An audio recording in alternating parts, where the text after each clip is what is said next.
கணிதம் கற்கலாம் போங்க, காஃபி குடிப்பது போல் எளிதாக.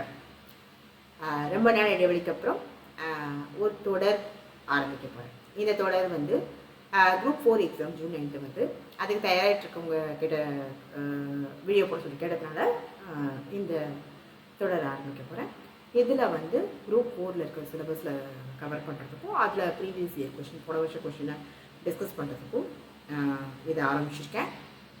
என் சேனலை முதல்ல பார்க்குறவங்களுக்கு என்னை நான் அறிமுகப்படுத்திக்கிறேன். என் பேர் ஜோதி. நான் வந்து எம்எஸ்சி எம்எல் பிஎட் மேத்தமெட்டிக்ஸில் பண்ணியிருக்கேன். எனக்கு ஒரு 15 ஆண்டுகளுக்கு மேலே ஆன்லைன் டியூட்டராக ஒர்க் பண்ணியிருக்கேன். ஸோ இந்த சேனலோட நோக்கம் வந்து என்னென்னா, கணக்குனாலே கஷ்டம் அப்படின்னு நினச்சிட்ருக்கவங்களுக்கு இல்லை, கணக்கு ரொம்ப ஈஸி தான், காஃபி குடிக்கிற மாதிரி ஈஸியாக படிக்கலாம். கான்செப்டை புரிஞ்சுட்டு படிச்சிங்கன்னா கணக்கை காஃபி குடிக்கிற மாதிரி ஈஸியாக நம்ம பண்ணலாம், படிச்சுக்கலாம், தெரிஞ்சுக்கலாம் அப்படின்றது சொல்கிறதுக்காக தான் இந்த சேனல்.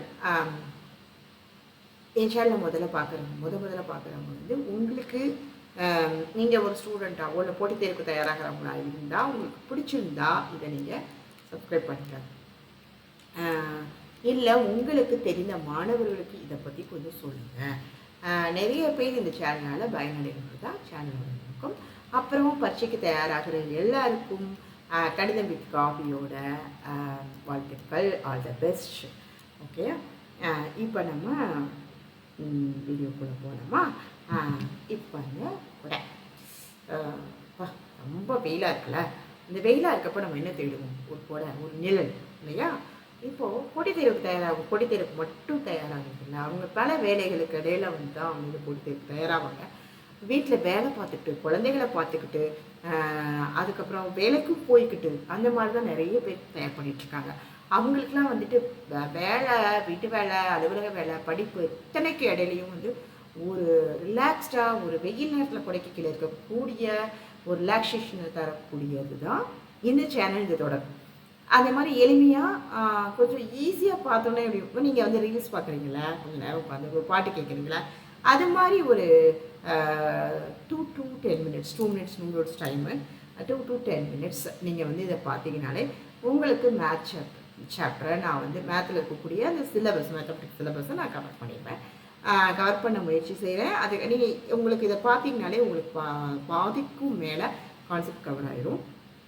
அதுக்கப்புறம் நிறைய கொஷினும் டிஸ்கஸ் பண்ணும்போது உங்களுக்கு நல்ல ஐடியா கிடைக்கும். படிக்கிற மாதிரி இல்லாமல் ரிலாக்ஸாக பண்ணலாம் அப்படின்றது தான் இந்த சேனலோட நோக்கம். அடுத்து வந்து இந்த தொடரோட நோக்கம் அது. ஓகே, இப்போ பார்க்கலாம். ஃபஸ்ட்டு ஓகே, இப்போது நம்ம நம்பர் சிஸ்டம் பார்க்க போகிறோம். எண்ணியல் நம்பர் சிஸ்டத்தில் நம்ம தமிழில் வந்து ஆனா மெய்யெழுத்துக்கள், உயிரெழுத்துக்கள், இங்கிலீஷில் ஆல்ஃபபெட்.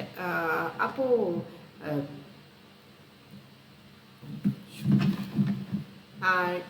கணக்குன்னு வரப்போ எது மெயினாக வரும்? எண்கள், நம்பர்ஸ். ஓகேயா?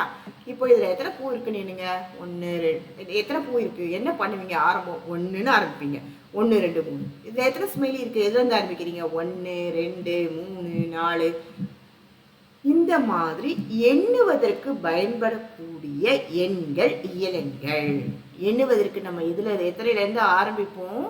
1லேருந்து ஆரம்பிப்போம். ஸோ ஃபஸ்ட்டு நம்பர் சிஸ்டத்தில் நம்ம என்ன தெரிஞ்சுக்கிறோம்? இயலெண்கள். இயலெண்கள் எதுலேருந்து ஆரம்பிக்குது? 1லேருந்து ஆரம்பிக்குது. கேள்வியே எப்படி வரும்னா, சின்ன குவிஸ்ல எல்லாம் கேட்பாங்க, மிகச்சிறிய இயலெண் இது அப்படிங்கும்போது 0 வந்திருக்கப்ப நம்ம கொஞ்சம் குழப்பம். இயலெண்கள்னால் எண்ணுவதற்கு பயன்படுதுன்றப்ப 0லேருந்து நம்ம என்ன மாட்டோம்ல, 1லேருந்து தானே எண்ணுவோம். அப்போ ஆட்டோமேட்டிக்காக 1 வந்துடும். இயலெண்களுக்கு இங்கிலீஷ் வந்து நேச்சுரல் நம்பர்ஸ். அதனால ஃபஸ்ட் இங்கே இயலெண்களை நம்ம குறிப்பிடும்போது என்னன்னு குறிப்பிடுவோம். ஸோ எண் வந்து 1 2 3. ஓகேயா? அடுத்து பார்க்கலாம். இயலெண்கள் நமக்கு தெரிஞ்சிருச்சு. இந்த ரெட் கலர் வந்து இயலெண்கள். இயலெண்களில் 1 2 3 இப்படி போயிட்டே இருக்கு. ஓகே, ஸோ இந்த ஸ்பேஸில் என்ன இருக்குது? இந்த இடத்துல என்ன இருக்குது? ஒன்றுமே இல்லை. ஒன்றுமே இல்லைன்றது நீங்கள் எப்படி சொல்லுவீங்க? நம்பரில் சொல்லுங்கள் பார்க்கலாம். ஒன்றுமே இல்லைன்றதை நம்ம எப்படி சொல்லுவோம்? 0. ஸோ 0 அப்படின்றது வந்து ஒரு இந்தியர் கண்டுபிடிச்சது. ஆரியப்பட்டான்ற ஒரு இந்தியர் கண்டுபிடிச்சது. ஸோ ஏழெண்கள் இந்த இந்தியர் கண்டுபிடிச்ச 0வோட சேர்ந்து முழுசாக எடுத்து முழு எண்கள் நான் முழு எண்கள். முழு எண்களில் 0, 1, 2, 3, 4. ஸோ முழு எண்களுக்கு இங்கிலீஷில் ஹோல் நம்பர்ஸ். ஸோ அது 0, 1, 2, 3. ஓகேயா? ஆக நேச்சுரல் நம்பரோட ஒரே ஒரு 0 சேர்த்தா அது ஹோல் நம்பர். ஓகேயா? அடுத்த விஷயத்துக்கு போகலாமா? W means for whole number, அதாவது முழுக்கள், சாரி முழு எண்கள். முழு எண்கள் இயலெண்களையும் 0வையும், இயலெண்களோட ஒரு 0 சேர்ந்த உடனே அது இயலெண்கள் என்ன ஆயிடுது? இயலெண்கள் வந்து 0 சேர்த்த உடனே முழு எண்கள் ஆயிடுது. 0வையும் இயலெண்களை சேர்த்தா நமக்கு முழு எண்கள் கிடைச்சிருது. அடுத்து என்ன இருக்கு? ஓகே, இப்போ நமக்கு இயலெண்களில் 3லேருந்து 2 மைனஸ் பண்ணுங்களேன், என்ன வரும்? ஈஸியாக சொல்லுவீங்க 1ன்னு. ஆனால் 2லேருந்து நம்ம வந்து 3 மைனஸ் பண்ணால் என்ன வரும் அப்படின்றப்ப நமக்கு அப்போ ஒரு நம்பர், அப்போ ஒரு சில நம்பர்கள் நமக்கு தேவைப்படுது. சரியா? அது என்ன அப்படின்னா அது வந்து நமக்கு குறை எண்கள் தேவைப்படுது. அதாவது நம்ம இருக்கிற அந்த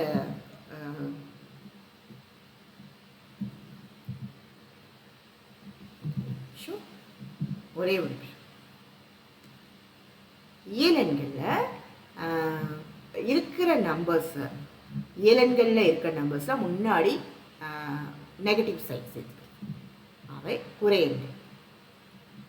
-2, -3, -4, -1, இது இப்படியே போயிட்டே இருக்கு. ஓகேயா?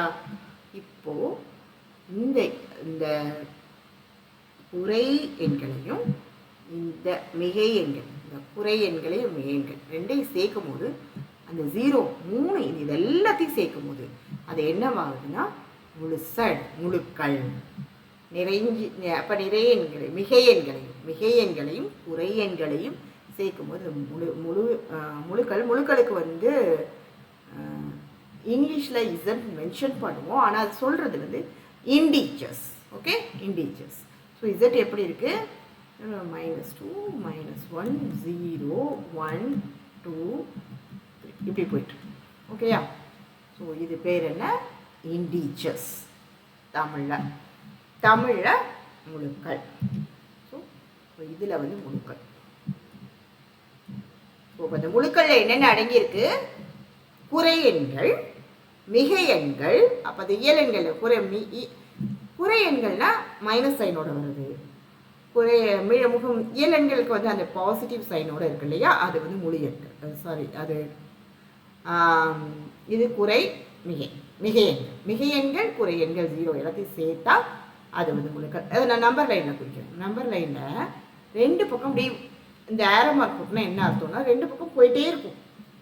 இந்த பக்கம் போகும், இந்த பக்கம் போகும், முடிவு இல்லாமல் 1, 2, 3 இப்படி போயிட்டே இருக்கும். -1, -2, -3 இந்த பக்கம் போயிட்டே இருக்கும். ஸோ எந்த வரைக்கும் போகும்? இன்ஃபினிட்டில் முடிவற்றது. இப்படி 2 பக்கம் போயிட்டே இருக்கும். ஓகேயா? இப்போது சின்ன சின்ன கேள்விகள் கேட்கணும். எப்படி கேட்கலான்னா, இப்போ மிக பெரிய குறையன் என்ன அப்படின்னு கேட்டால் நீங்கள் என்ன பண்ணுவீங்க? என்ன பண்ணுவீங்க? யோசிங்க. மிகப்பெரிய குறையன்லே ரொம்ப பெருசு அப்படின்னா நம்பர் வந்து வலது பக்கமாக தான் போயிட்டு பெருசாகி போயிட்டு இப்படி தான் பெருசாகிட்டே போகுது இந்த. அப்போ இதுதான் வந்து பெரிய நம்பர். குறையன்களில் பெரிய இருக்குது குறைமுழுக்கள். குறைமுழுக்களில் பெருசுன்றது -1. ஆனால் நமக்கு அங்கே நம்பர் கொடுக்கும்போது ரொம்ப குழப்பம். அப்போது நீங்கள் வந்து கான்செப்டை புரிஞ்சுக்கிட்டீங்க போதும். எழுதி மனப்பாடம் பண்ணவே வேணாம். ஃபஸ்ட்டு எடுத்த உடனே நம்ம என்ன பண்ணுவோம்? கணக்குன்னு வந்து என்ன பண்ணுவோம்? ஏதோ ஒன்று என்ன சொல்கிறாங்க, நமக்கு விரல் விட்டு என்ன வந்து என்ன பண்ணுவீங்க?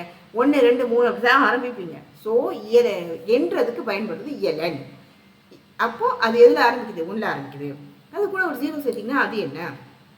அது முழு எண்கள். ஓகே, அதுக்கப்புறம் குறை எண்களை அறிமுகப்படுத்தணும். குறை எண்களும் அந்த மிகை எண்களும் அந்த 0 எல்லாம் சேர்க்கும் போது அது முழுசாக இருக்குது, அது முழுக்கள். ஓகேயா?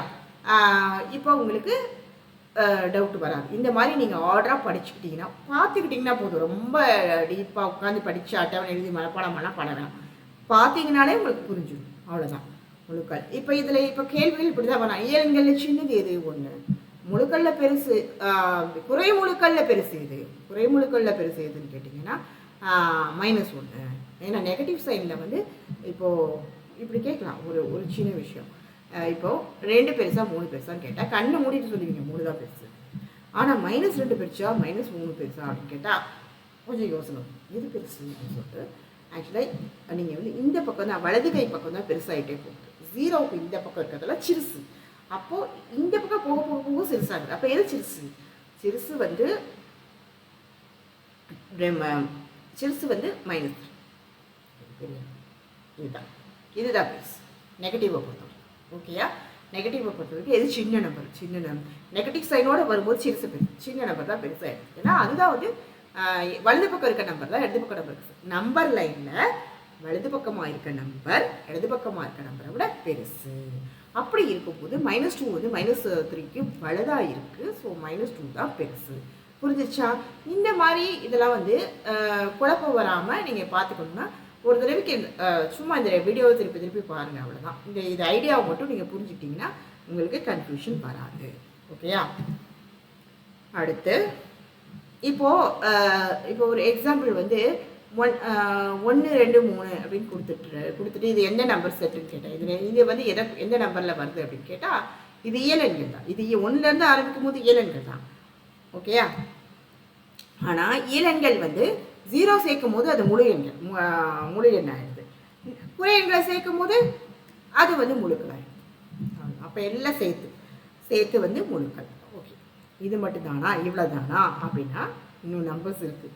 அதுக்கு முன்னாடி இன்னொரு விஷயம், ஏன் வந்து நான் ஒரு தனித்தனியாக எழுதாமல் சர்க்கிள்குள்ளே போடுறேன் அப்படின்னா, இந்த ரெட் கலர் வட்டம் வந்து இயலெண்கள். அந்த ரெட்டு சிவப்பு வட்டத்தையும் இந்த ப்ளூ வட்டத்தையும் சேர்த்து எடுத்திங்கன்னா அது முழு எண்கள். அந்த மொத்தமாக மஞ்சள் ப்ளூ சிவப்பு எல்லாம் சேரும்போது அது முழுக்கள். எல்லாம் அடங்கினது தான் முழுக்கள். ஓகேயா? இப்போ உங்களுக்கு புரிஞ்சுருக்கும்னு நினைக்கிறேன். அடுத்தது போகலாம்.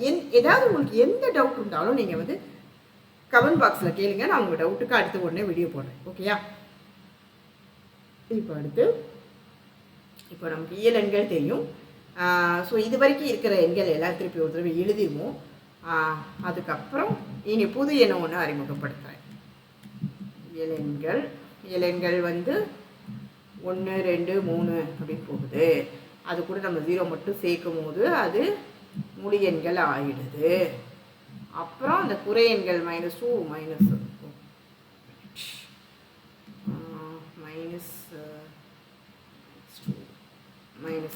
அண்ட் -1 இப்படி இது எல்லாம் அப்படி போயிட்டே இருக்கும்போது இது வந்து முழுக்கள் ஆகிடுது. ஓகேயா? இவ்வளோ தானே நம்பர் இருக்கு. இப்போது பின்னம் உங்களுக்கு எல்லாத்துக்கும் தெரிஞ்சிருக்கும். பின்னமெல்லாம் பின்னாடி பார்க்கலாம். தசமம் பின்னம் எல்லாம் பின்னாடி எப்படி தசமம் மாற்றுறது இதெல்லாம் பின்னாடி பார்க்கலாம். ஆனால் உங்களுக்கு பின்னமாக எழுத தெரியும்ல, பின்னம்ன்ற நம்பர் எழுத தெரியும். பின்னத்தை வந்து இப்போ 1/2 கூட 1/2 தசமத்தில் மாற்றணும்னா 0.5. இந்த ஐடியா மட்டும் இதை மட்டும் பார்த்துக்கோங்க. பின்னாடி இதை எப்படி மாற்றுறது இதெல்லாம் நான் சொல்லித்தரேன். 1/2 தசமமாக மாற்றணும்னா 0.5. ஓகேயா? ஸோ இந்த நம்பர் இருக்கு இல்லையா, இந்த 1/2. இந்த 1/2 என்ன வடிவத்தில் இருக்குன்னு பாருங்கள். மேலே ஒரு நம்பர் இருக்குது, கீழே ஒரு நம்பர் இருக்குது. ஓகேயா? இந்த அதை ஒரு நம்பரை தான் பின்னு குறிச்சிருக்கேன். இந்த கீழே இருக்க நம்பரும் கீழே ஒரு நம்பர்ன்றதை கியூவும் குறிச்சிருக்கேன். பியும் கியூவும் என்ன நம்பர்? பியும் கியூவும் முழுக்களா? பியும் கியூவும் முழுக்கள். அப்புறம் அந்த டினாமினேட்டரில் இருக்க நம்பர் இருக்கு இல்லையா, அது 0வா இருக்கக்கூடாது. இந்த டினாமினேட்டரில் இருக்க நம்பர் வந்து 0வா இருக்கக்கூடாது. ஏன்னா அது 0வா இருந்தால் அந்த நம்பர் வந்து டிஃபைன் பண்ண முடியாது. ஸோ இது வந்து 0வா இருக்கக்கூடாது. இந்த மாதிரி ஒரு ஃபார்மில் ஒரு நம்பர் இருந்துச்சு அப்படின்னா, எக்ஸாம்பிள் 1/2. இந்த நம்பருக்கு பேர் விகிதமுறு எண்கள். சரியா? உங்களுக்கு இதில் எழுதினாலே அது ஒரு விகிதத்தில் தானே இருக்கு. ஸோ இது விகிதமுறு எண்கள். இந்த எண்களுக்கு பேர் விகிதமுறு எண்கள். ஸோ அந்த நம்பர்ஸ் வரும்போது அது விகிதமுறு எண்களாக வருது. அது பேர் வந்து விகிதமுறு எண்கள்.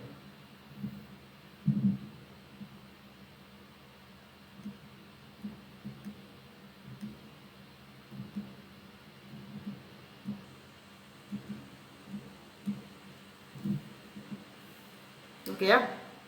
அப்போ விகிதமுறு எண்கள்லாம் இந்த ஃபார்மில் மட்டும்தான் இருக்கணுமா? ஆனால் இந்த ஃபார்மில் இருக்கணும். இன்னும் ஒரு வரையறை இருக்குது அதுக்கு. இப்போ 1/2 வந்து 0.5. ஓகேயா? 1/3 நான் கண்டுபிடிக்கிறேன். 1/3 கண்டுபிடிச்சா என்ன வருதுன்னு பாருங்கள். 1/3 நம்ம டெசிமலாக எழுதும்போது 0.3333 போயிட்டே இருக்கும். சரியா? இப்போ அதே மாதிரி 3/7 எழுதுறேன்னு வச்சுக்கோங்க. அது பார்த்தீங்கன்னா 0.4285714 அதே நம்பர் திருப்பி வரும்.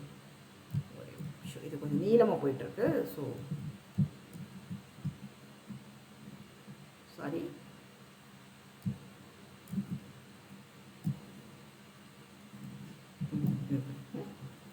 இந்த 3/7 இப்படி எழுதணும். 3/7 எப்படி வரும்னா டெசிபிள் பார்த்து நீங்கள் இதை கால்குலேட்டரில் தட்டி பாருங்கள். இப்போ நீங்கள் இதெல்லாம் டெசிமல்லாம் கண்டுபிடிக்க வேண்டியதில்லை. உங்களுக்கு இந்த மாதிரி கணக்கெலாம் அவர் கேட்க மாட்டாங்க.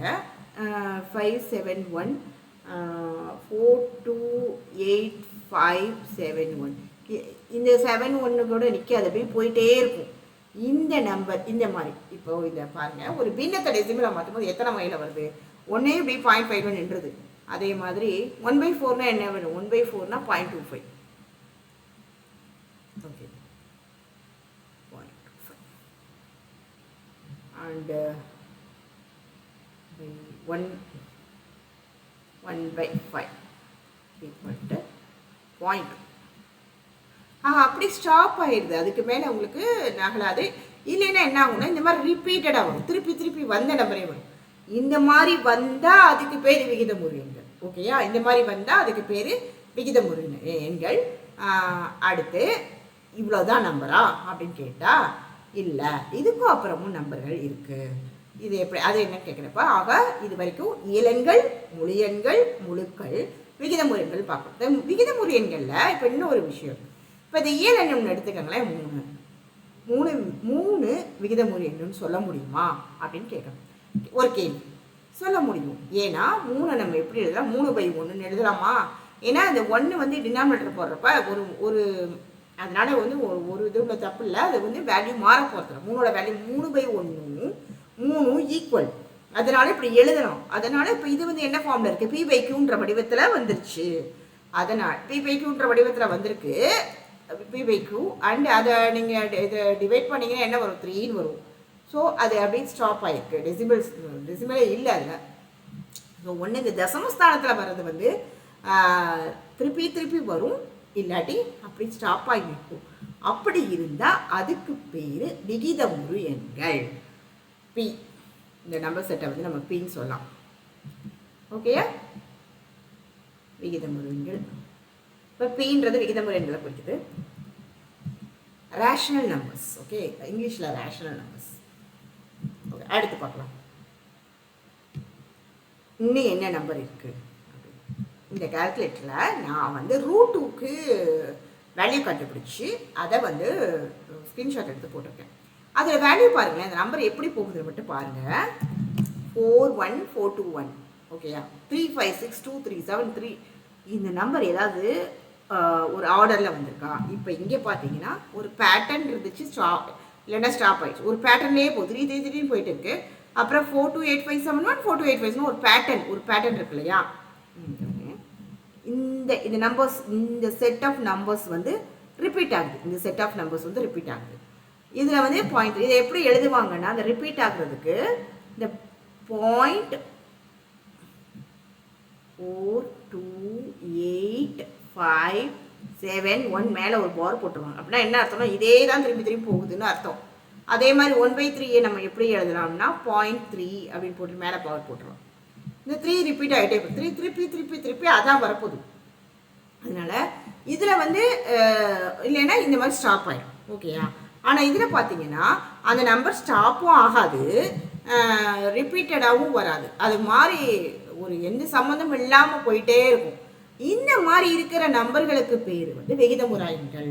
எக்ஸாம்பிள் எல்லாம் இந்த பக்கம் இப்போ ஆக மொத்தம் நம்ம எல்லாத்தையும் பார்த்துட்டோம் என்னென்ன நம்பர்ஸ் இருக்குன்னு. இதில் என்னென்ன √2 √3 அண்டு பையோட பின்னம் 22/7. 22/7க்கு நம்பரை நீங்கள் கால்குலேட்டரில் அடித்து பாருங்கள். அதுவும் இந்த மாதிரி தான். ஒரு பேட்டர்னும் இருக்காது, ஸ்டாப்பும் ஆகாது, அப்படி போயிட்டே இருக்கும், எண்டெல்லாம் போயிட்டே இருக்கும். ஆக நம்ம இப்போ இது வரைக்கும் என்னென்ன எண்கள்லாம் பார்த்துருக்கோம். இயலெண்கள் முதல்ல இதை முடிச்சிடலாம். முழுக்கள்,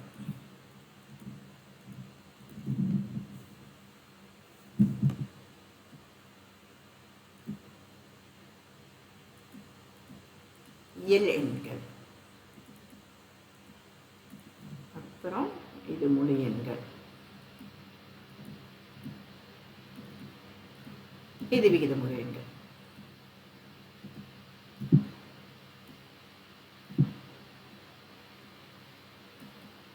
ஓகே, ஆக இயலெண்கள், முழு எண்கள், முழுக்கள், விகிதமுறு எண்கள். அண்ட் இந்த பக்கம் விகிதமுறா எண்கள். ஏன்னா விகிதமுறா எண்கள் வந்து இது எதுலையுமே சேராது, இதுக்குள்ள எதுலையுமே வராது. ஓகேயா, அது தனி தனி பிரான்ச். விகிதமுறா. ஓகே, ஸோ இது எல்லாம் இந்த நம்பர்ஸ், இந்த மொத்தமாக இந்த நம்பர் எல்லாம் சேர்த்து ஒரு கொடை இருக்குல்ல, அந்த கொடைக்கு கீழே இருக்குல்ல, இந்த கொடை என்னென்னா ரியல் நம்பர்ஸ், மெய்யெண்கள். மெய்யெண்கள்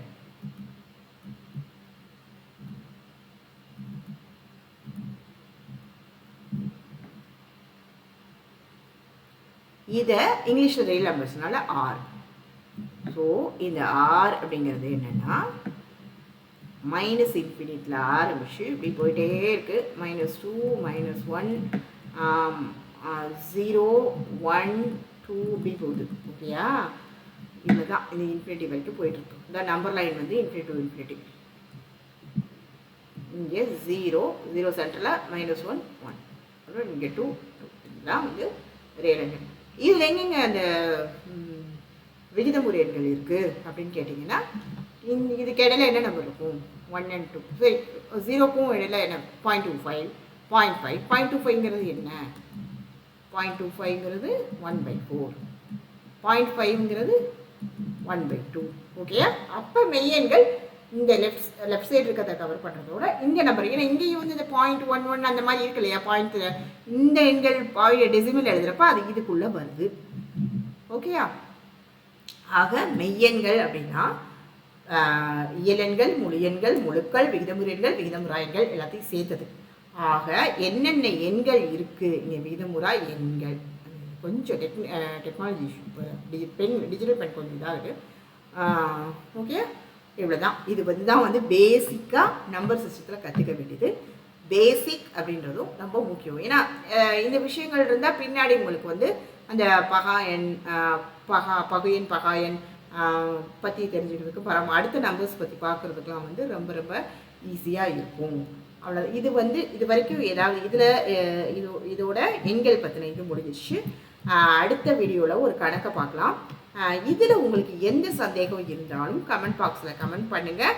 நான் உடனே அதுக்கான வீடியோவை போடுறேன். அல்லது உங்களோட கமெண்ட்டுக்கு கீழே உங்களுக்கு வந்து நான் அதுக்கான விடையை கொடுக்குறேன். எந்த டவுட் இருந்தாலும் நீங்கள் கமெண்ட் பாக்ஸில் கமெண்ட் பண்ணுங்கள். ஓகே, அடுத்த வீடியோவில் பார்க்கலாம். Happy learning.